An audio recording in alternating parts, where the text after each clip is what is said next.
신명기 30장 17절에서 38절. 오늘은 물두멍과 거룩한 관유와 거룩한 향에 관한 내용입니다. 먼저 17절에서 21절은 물두멍에 관한 내용이 나오는데요. 하나님께서는 이 놋으로 물두멍을 만들라고 지시하셨습니다. 그런데 성경에서 놋은 심판을 상징하거든요. 그러니까 심판을 상징하는 놋으로 물두멍을 만들라, 이런 말씀인 거죠. 그리고 이 놋두멍의 물로 성소에 들어갈 때나 번제를 드릴 때 씻어라. 그렇지 않으면 죽는다. 이렇게 말씀하셨습니다.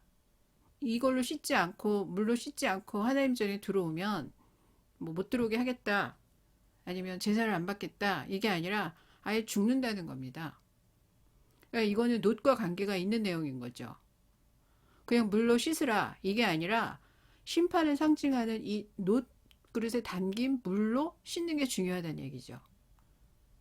지난번 세마포 울타리의 그 놋기둥도 예수 그리스도를 상징했듯이 이 놋으로 만든 물두멍 역시 예수 그리스도를 상징한다라는 걸 알 수 있겠습니다.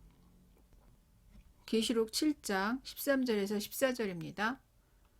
장로 중 하나가 응답하여 나에게 이르되 이 흰옷 입은 자들이 누구며 또 어디서 왔느냐? 내가 말하기를 내 주여 당신이 아시나이다 하니 그가 나에게 이르되 이는 큰 환난에서 나오는 자들인데 어린 양의 피에 그 옷을 씻어 희게 하였느니라. 아멘.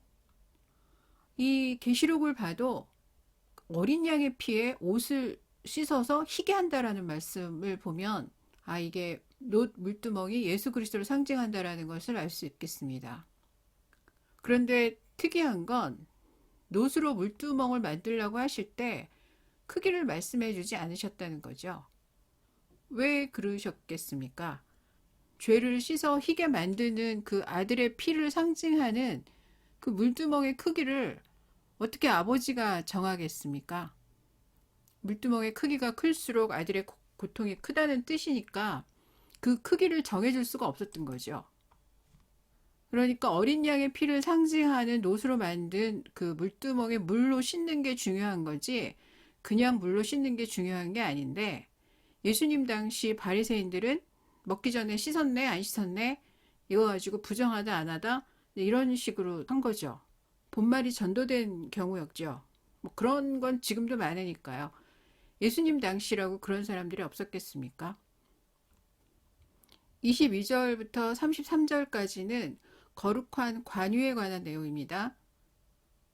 거룩한 관유를 만들어서 그것을 성소 안에 모든 기물과 번제단과 물두멍 받침에도 바르고 제사장에게도 바르라고 하십니다.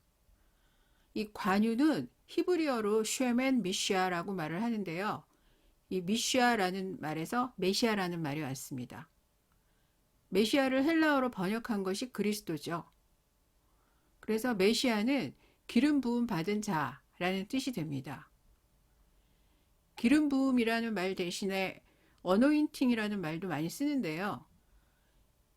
기름 부음, 어노인팅은 일을 잘하는 능력이 아니라 하나님 나라를 세워가는 그리스도의 능력이라고 하겠습니다. 그 기름 부음이 어떤 모습으로 나타날지 우리 지혜로는 다 알기 어렵죠. 하지만 기름 부으심은 그냥 능력이 아니라 하나님 나라를 이뤄가는 그리스도의 희생을 전제로 한 능력이면 틀림이 없죠. 성막이 완성되어 갈수록 성소의 모든 기물은 물론 번제단과 물두멍의 받침까지 그리스도를 상징한다는 것이 점점 드러나고 있다는 것을 알 수 있습니다. 쉐멘 미시아를 성막의 모든 기구에 다 바르고 그것에 접촉하는 것마다 거룩하다는 것은 예수 그리스도 안에 있는 자들은 모두 거룩하다, 이런 뜻이 됩니다. 하나님 나라는 물과 성령으로 거듭나야 들어갈 수 있다. 이거는 이미 성막에서 하나님께서 보여주신 거죠. 그런데 구약을 꿰고 있다는 랍비 니고데모가 하나님 나라는 물과 성령으로 거듭나야 들어갈 수 있다. 예수님의 말씀을 못 알아들으니까 예수님께서 이스라엘의 선생이라는 자가 그런 것도 모르냐, 이렇게 말씀하신 거죠. 그러니까 물과 성령으로 거듭나야 하나님 나라에 들어갈 수 있는 거는 예수님이 정하신 원칙이 아니라 이미 성막 때부터 하나님께서 알려주신 말씀이었던 거죠.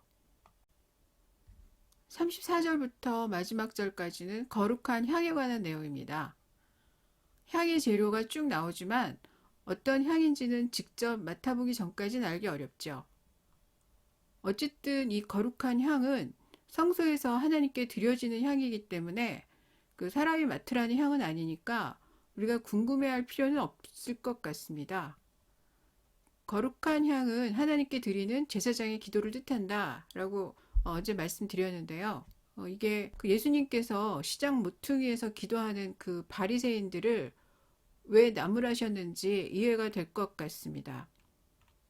예수님께서 그 골방에서 기도하라는 얘기를 하시죠. 바리새인 기도를 나무라시면서 그 골방에서 기도하라는 이유는 기도의 원뜻을 살리라는 뜻이지요. 자기들이 제사장이라고 믿으면서 그 성소에서 하나님께만 드려져야 될 기도를 시장 한복판에서 한다라는 것은 하나님께 기도한다는 뜻이 아니죠. 그 예수님께서 말씀하신 골방이라는 헬라어는 타메이온이라는 단어인데요. 이거는 집안의 밀실이라는 뜻도 있고 곡식을 보관하는 창고라는 뜻도 있습니다. 얘네들이 맨날 그 시장에 나와서 기도하니까 골방에서 기도하라 이 말은 그렇게 기도 시간이 돼서 급하게 기도를 해야 되겠거든. 그 시장에 있는 곡식 창고라도 들어가서 사람들 안 보이게 하나님께 기도하라는 말이지 꼭 골방에서 기도하라는 말이 아니죠. 사도행전의 제자들을 보면 이게 맞는 해석이라는 걸 알 수 있죠. 그들은 골방이 아닌 다락방에 모여서 기도했고요. 베드로도 욥바에서 골방이 아닌 지붕에서 기도했습니다. 그러니까 골방에서 기도하라는 말의 포인트는 사람한테 기도를 주지 말고 하나님께 기도해라. 이런 얘기죠. 그러니까 지붕이든 다락방이든 안방이든 사람들 안 보이고 그런 곳에서 하나님께 기도하는 모든 장소가 골방입니다. 그리고 이것이 성소에서 하는 제사장의 분향이 되겠습니다. 38절입니다. 냄새를 맡으려고 이 같은 것을 만드는 자는 백성 중에서 끊어지르라. 이거 거칠게 말하면 너 그러다 병풍주에서 향 냄새 맡는다? 뭐 이런 거예요, 이거. 굉장히 무서운 얘기죠. 본문에 의하면 소합향, 나감향, 풍자향, 여기다 유향까지 섞되 거기다가 소금을 쳐서 성결하게 해라 이런 말씀을 하시는데요. 향에 소금을 칠하는 내용은 이제 여기 나오긴 하는데 나중에 가면 하나님께 드리는 모든 제물에 소금을 치라 이런 내용이 나오고요. 그리고 아예 그 하나님께 드리는 제물에 소금 치는 거를 아예 영원한 언약인 소금 언약으로 정해버리십니다. 향에 소금 치는 거는 영원한 소금 언약은 아니었어요. 그런데 이제 나중에 신약 성경에 가면 이 소금이 의미하는 건 예수 그리스도를 하나님으로 믿는 믿음을 뜻한다는 게 밝혀지죠. 향에 소금을 쳐서 성결하게 하라는 건 소금이 어떤 화학적인 변화를 일으켜서 성결하게 된다라는 뜻이 아니라 이 향에 소금이 의미하는 거는 이 제사장의 기도엔 예수 그리스도가 하나님의 아들이라는 신앙 고백이 들어있어야 한다. 장참 그걸 상징하는 거죠.